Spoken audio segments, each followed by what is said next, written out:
தென்காசி மாவட்டம் செங்கோட்டையில் வெள்ளத்தில் சிக்கிய முதியவர் இளைஞரை காவல்துறையினர் மீட்டனர். பரபரப்பான காட்சியை பார்ப்போம்.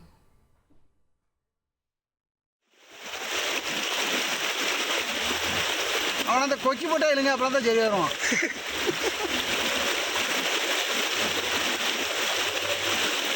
அந்த இடத்துல ஓவர் இழுவ.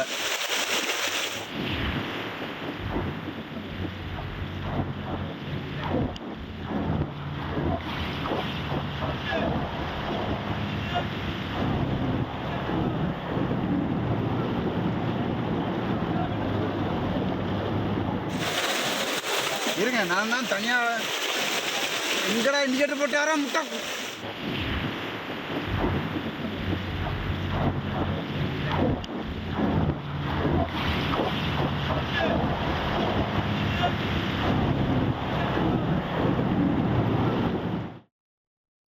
விவரங்களை செய்தியாளர் தங்கத்திடம் கேட்கலாம். தங்கம், வணக்கம். அவர்கள் எப்படி வெள்ளத்தில் சிக்கினார்கள்? விவரங்கள் என்ன?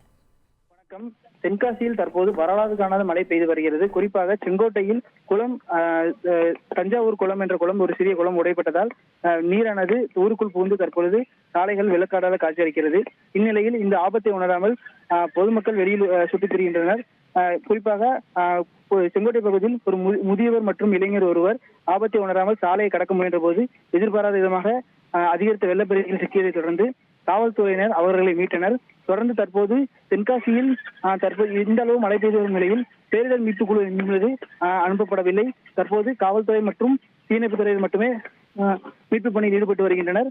தற்போது இதனால் பல இடங்களில் மீட்பு பணிகளில் தொய்வும் ஏற்பட்டுள்ளது. எனவே பேரிடர் மீட்பு படையை அனுப்பி வைக்க வேண்டும் என்பது பொதுமக்களின் கோரிக்கையாக உள்ளது. தற்போது மழையின் அளவுக்கு குறைந்து காணப்படும் நிலையில் அவ்வப்போது விட்டு மழையானது பெய்து வருகிறது. வருவாய் மற்றும் பேரிடர் மேலாண்மை துறை அமைச்சர் KKS அவர்கள் இன்று மதியம் தென்காசி மாவட்டத்தை பார்வையிட வருகிறார் என்பதும் குறிப்பிடத்தக்கது. விரிவான தகவல்களுக்கு நன்றி தங்கம். செய்திகளை உடனுக்குடன் தெரிந்து கொள்ள உடனே சப்ஸ்கிரைப் பண்ணுங்க.